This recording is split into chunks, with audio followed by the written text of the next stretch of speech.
একদিন আমি আমার দেবরকে ছোট বাচ্চা মনে করে আমার বিছানায় নিয়ে শুয়ে পড়েছিলাম এবং যা ঘটেছিল তা আপনার মন উড়িয়ে দেবে। আমার নাম নীলা, আর আমার বয়স 23 বছর। আমি অনেক সুন্দর দেখতে, গায়ের রং ফর্সা, একটু মোটা হওয়ায় বাইরে বের হলেই সবাই চেয়ে থাকে। আমার স্বামী শহরে যাবে, তাই আমার স্বামী আমাকে বলেছিল তার 11 বছর বয়সী ছোট ভাইয়ের যত্ন নিতে হবে। আমি রাজি হলাম। প্রতিদিন তাকে স্কুলে নিয়ে যেতাম এবং রাতে আমার ঘরে ঘুমাতে দিতাম। একদিন আমি দেখি সে আমার পুরনো প্রেমিকের মতো। আমি ভয় পেয়ে বাড়ি ফিরে আসি। দেবর বিষয়টি জেনে আমাকে ব্ল্যাকমেইল করতে শুরু করে। সে বলেছিল যদি তার শর্ত পূরণ না করি তবে সে সব ফাঁস করে দেবে। আমার বিয়ের 4র্থ মাস ছিল। জীবন ভালো চলছিল। আমার স্বামী একদিন অন্য শহরে যেতে হলে সে আমাকে তার ছোট ভাইয়ের যত্ন নিতে বলে। আমি তাকে যত্ন করতে শুরু করলাম কারণ ছোটবেলা থেকেই আমি বাচ্চাদের ভালোবাসি। আমার স্বামী তার ছোট ভাইকে স্কুলে নিয়ে যেত, যা আমাদের বাড়ি থেকে বেশি দূরে ছিল না। আমি অবাক হয়েছিলাম যে আমার স্বামী বুঝতে পারেনি তার ভাই এখন বড় হয়েছে এবং নিজের যত্ন নিতে পারে। মাঝে মাঝে মনে হতো সে কিছু লুকিয়ে রেখেছে, তবে আমি বেশি তর্ক করিনি এবং স্বামীর কথা মতো তার যত্ন নিতাম। আমি আমার দেবরকে যত্ন নিতাম যেমন আমার স্বামী করত, যেন সে ছোট বাচ্চা। একদিন তাকে স্কুলে নামানোর সময় দেখলাম একজন স্মার্ট লোককে। দেখে আমি অবাক হয়ে গেলাম কারণ সে আমার পুরনো প্রেমিক। কয়েক বছর আগে মারা গেছে। এখানে কিভাবে সে বেঁচে আছে এবং আমার সামনে দাঁড়িয়ে? আমি কল্পনাও করিনি যে আমরা এভাবে আবার দেখা হবে। আমার গল্পগুলো তোমরা শুনো, কিন্তু সাবস্ক্রাইব করো না। দয়া করে গল্পগুলো ভালো লাগলে চ্যানেলটি সাবস্ক্রাইব করো। একদিন আমি স্কুল থেকে আমার দেবরকে আনতে গেলাম। সেদিন আমি এমন একজনকে দেখলাম যাকে দেখে আমার পায়ের নিচের মাটি সরে গেল। সেই মানুষটি ছিল আমার পুরনো প্রেমিক, যাকে আমি ভেবেছিলাম অনেক আগেই মারা গেছে। সে কিভাবে জীবিত এবং আমার সামনে? এটা কিছুতেই হতে পারে না, আমি ভেবেছিলাম। আমি বাড়ি ফিরে এলাম, পুরো শরীর ঘামে ভিজা। দেবর আমার কাছে এসে জিজ্ঞেস করল, কি হয়েছে? তার মুখে একটা হালকা হাসি ছিল। আমি তাড়াতাড়ি মুখ নামিয়ে ফেললাম যাতে সে কিছু বুঝতে না পারে। আমার দেবর এসে আমাকে পানি দিল। আমি তার হাত থেকে গ্লাস নিতে গিয়ে হাত ফসকে ফেলে দিলাম।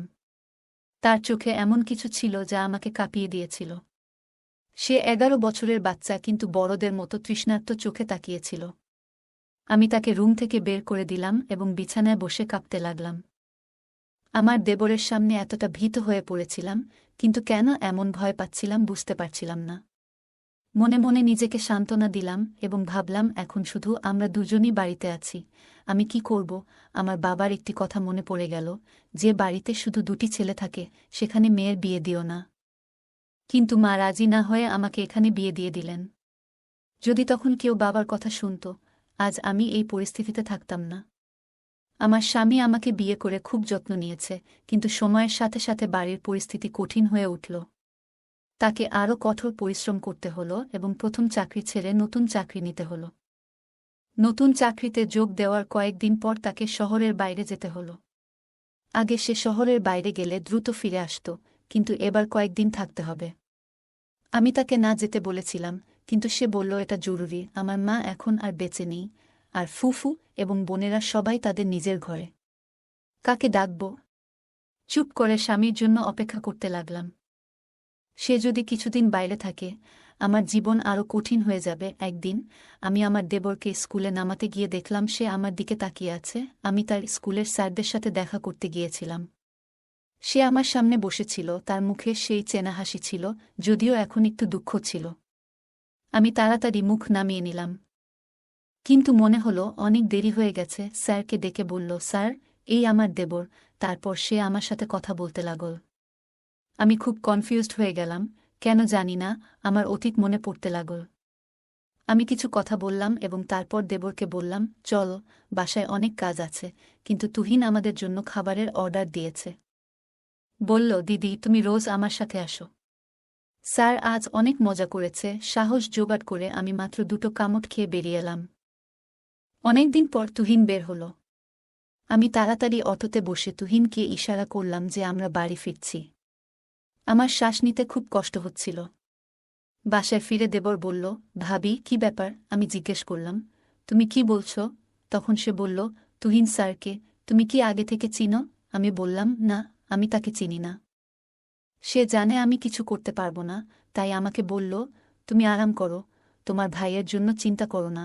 আমি উদ্বিগ্ন হয়ে বললাম, জানি না সে কবে আসবে। তখন সে গ্লাসটা নেড়ে বলল, ভাই এখানে না থাকলে কি হবে?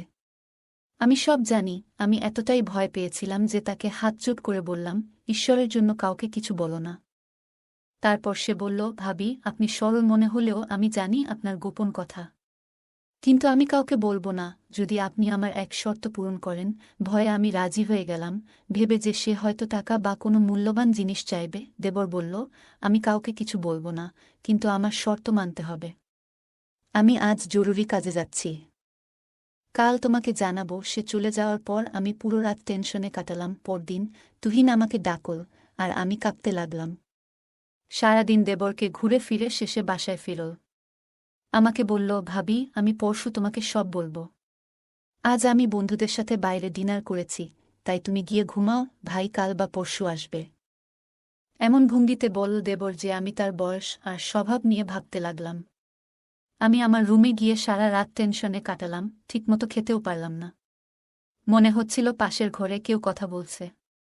দেয়ালের ছিদ্র দিয়ে শুনতে চেষ্টা করলাম, এবং পায়ের নিচ থেকে মাটি সরে গেল। পাশের ঘরে আমার দেবর একটা মেয়েকে জড়িয়ে ধরেছিল। মেয়েটি তার খুব কাছে বসেছিল এবং ফিসফিস করে কিছু বলছিল। প্রথমে ভেবেছিলাম গিয়ে তাকে থাপ্পড় মারব, কিন্তু পরক্ষণেই ভাবলাম, দেবর খুব চালাক। সে মেয়েটিকে লুকিয়ে ফেলতে পারে এবং কিছু মানবে না। তাই সিদ্ধান্ত নিলাম কয়েকদিন অপেক্ষা করব। যদি আবার এমন দেখি, কখনো ক্ষমা করব না। রাতটা খুব কষ্টে কাটল। পরদিন গুড ফ্রাইডে ছিল, তাই স্কুল বন্ধ। আমি একটু বেশি ঘুমালাম। সকালে উঠেই দেবরকে ঘুম থেকে জাগালাম। সে বলল, ভাবি অন্তত ছুটির দিনে আরামে ঘুমাতে দাও। আমি বললাম, গরম নাস্তা করছি, খাও। সে কিছু না বলে রান্নাঘরে এসে বসল। আমি জিজ্ঞেস করলাম, কি ব্যাপার? সারা রাত ঘুমাওনি? সে বলল, ভাবি রাতে জেগে থাকা তোমার কাজ। আমি নিষ্পাপ। তার কথায় বিব্রত হয়ে গেলাম। নাস্তা শেষে সে বলল, ভাবি তুমি খুব ভালো। আমার শর্ত শুনো, তুমি রাজি হলে আমি কাউকে কিছু বলবো না। এরপর বলল দেবর যা বলল তা শুনতে আমার সাহস ছিল না। কেবল আল্লাহই জানেন কিভাবে শুনলাম আর কতটা সত্যি। আমি বললাম, দেবর তোমার লজ্জা করে না? আমার চোখে অশ্রু গড়িয়ে পড়ছিল। শুনি শুধু আমার দেবর নয়, মায়ের মতো একজনকে এমন কিছু বলছে যা আমি ভাবতেও পারিনি। আমি ভাবতে লাগলাম, কেন সে এমন কথা বলছে। সে বলল, আমি যা বলছি সেটার জন্য তুমি নিজেই দায়ী। যদি আমার কথা না শুনো, তাহলে তুমি বিপদে পড়বে। আমি আটকে গেছি, চিন্তায় ডুবে গেলাম। কি করব বুঝতে পারছিলাম না। চোখের পানি গাল বেয়ে নামছিল। আমি বললাম, আল্লাহ আমাকে সাহায্য করুন। রান্নাঘরের স্টুলে বসে ভাবছিলাম, কিভাবে আমি এই শর্ত মেনে নেব। কিছু বুঝতে পারছিলাম না। এদিকে আমার খাবার পুড়ে গেল। আমি নাস্তা করতে পারলাম না, আর শুধু কান্না করছিলাম। মনের মধ্যে ঘৃণা জন্মাচ্ছিল এই ছেলেটার প্রতি। কিছুক্ষণ পর বলদেবর ফিরে এসে বলল, কি ভাবছ ভাবি? তুমি তো আমার মায়ের মতো, কেন আমাকে কষ্ট দিচ্ছ? তার প্রতিটি কথায় আমার মন চাচ্ছিল তাকে থাপ্পড় মারতে, কিন্তু নিজেকে সংযত করলাম। দেবর বলল, ভাবি আজ রাতে রেডি হয়ে যাও। আমি শুধু প্রার্থনা করছিলাম, হে আল্লাহ, দিনটা দীর্ঘ করো, রাত যেন না আসে, কারণ এই রাত আমার জীবন ধ্বংস করতে চলেছে। কিন্তু আপাতত আমাকে এটা মোকাবিলা করতে হবে। এই কলঙ্ক আমার জীবনে অন্ধকার নিয়ে আসবে। আমি চুপচাপ বসে দেখলাম দিন ফুরিয়ে আসছে। রাত আসার মানে আমি আর কিছুক্ষণের মধ্যে বিপদে পড়ব। হঠাৎ রাত 9টা বাজল এবং সে রান্না করতে শুরু করলাম। আমি স্নান করে ঈশ্বরের কাছে প্রার্থনা করতে লাগলাম। দরজায় জোরে কড়া নাড়লে আমি দরজা খুললাম না। এই পাপ থেকে বাঁচতে চাইলাম। দরজায় ধাক্কাধাক্কি থেমে গেল। বাইরের দরজা খোলার আওয়াজ পেলাম। তার কাছে ঘরের ডুপ্লিকেট চাবি ছিল, তাই সে ঘরে ঢুকল। আমার দরজায় অনেকবার টোকা দিল, কিন্তু আমি খুললাম না। সে বলল, ভাবি আপনি নিজের জন্য কষ্ট বাড়াচ্ছেন। আপনি যদি নিজের যত্ন না করেন, তবে কে করবে? সে অনেকক্ষণ দরজায় দাঁড়িয়ে কথা বলল, কিন্তু আমি চুপ থাকলাম। আমি সিদ্ধান্ত নিয়েছিলাম আজ রাতে দরজা খুলব না, যাই হোক। সারা রাত শান্তিতে ঘুমালাম। সকালে উঠে রান্নাঘরে গেলাম। দেবরকে বললাম, আজ থেকে তুমি নিজেই স্কুলে যাবে, আমার অনেক কাজ আছে। সে আমার মুখের দিকে তাকিয়ে রইল, কিছু বলল না। ব্যাগ হাতে নিয়ে বেরিয়ে গেল। কিছুক্ষণ পরে আমি তার পেছন পেছন চলতে শুরু করলাম। দেখতে চাইলাম সে কোথায় যায়। যখন তার স্কুলে পৌঁছলাম, গার্ডকে জিজ্ঞাসা করলাম সে পৌঁছেছে কিনা। গার্ড আমাকে জানাল, হ্যাঁ, সে এসেছে। কিছুটা আত্মবিশ্বাস নিয়ে বাড়ি ফিরছিলাম। স্যার তুহিন আমাকে বললেন, তুমি আমার সাথে এমন করলে। আমি দ্রুত হাঁটতে শুরু করলাম। বুঝতে পারছিলাম না কি করব। আমি চলতে শুরু করলাম, কিন্তু বুঝলাম সে একটানা আমাকে অনুসরণ করছে। এক জায়গায় থেমে তাকে বললাম, অতীত ভুলে না গেলে তোমার তখনই চলে যাওয়া উচিত ছিল। এখন আমি আমার জীবনে খুব খুশি। তোমার এসব করা উচিত নয়। সে কিছু বলল না, আর আমি বাড়িতে ফিরে অবাক হলাম, দরজার তালা খোলা।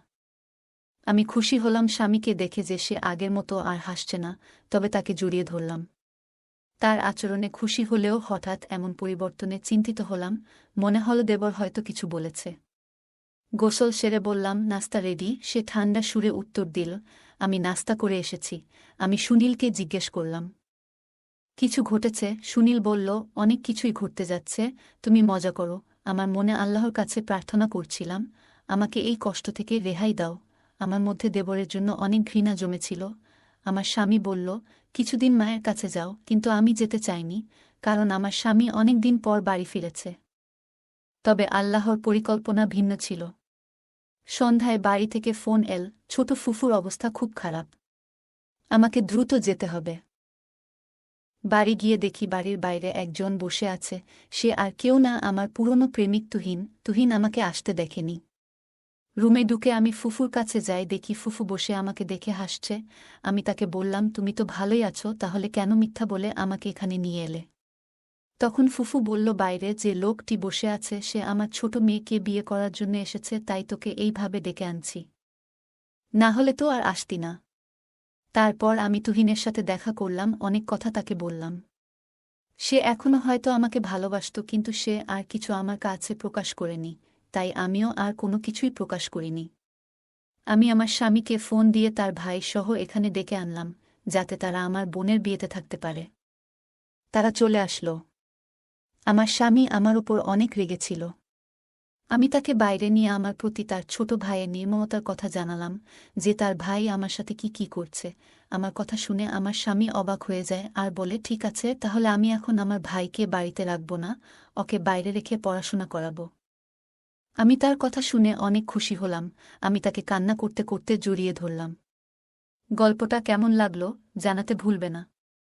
আরও মজার মজার রোমান্টিক গল্প শুনতে চাইলে ভিডিওটি লাইক, শেয়ার এবং চ্যানেলটি সাবস্ক্রাইব করতে ভুলবে না। ধন্যবাদ।